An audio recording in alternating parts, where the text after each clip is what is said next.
going to show you the lateral lunge.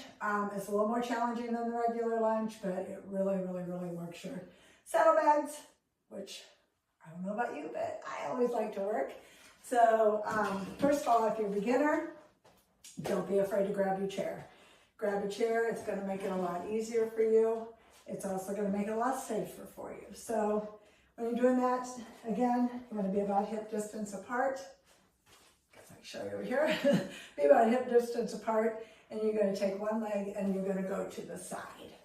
So let me show you on this leg.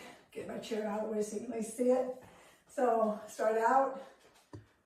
Don't be afraid to put your hands or the wall. If you need the wall, use the wall, chair, whatever works for you.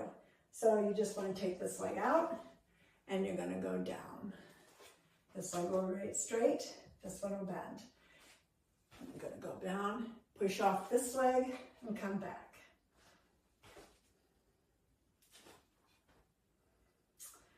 So if you don't need the chair, go ahead and just use your body weight. You can alternate. You could do all on one side, then go to the other side.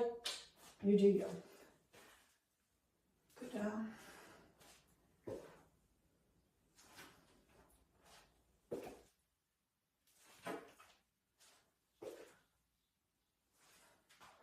Keep your knees out. Don't let your knees kind of come in. Cattywampus. First of all, you probably fall. But anyway, it's not good for your knee. So if you're more advanced, or you become more advanced, grab a weight. You could either hold the weight here, or you could hold the weight in your hand. If you hold it in your hand, you just want to go across and come back up. You can always switch the weight in your hand and go to the other side, or you could just continue to go to one side.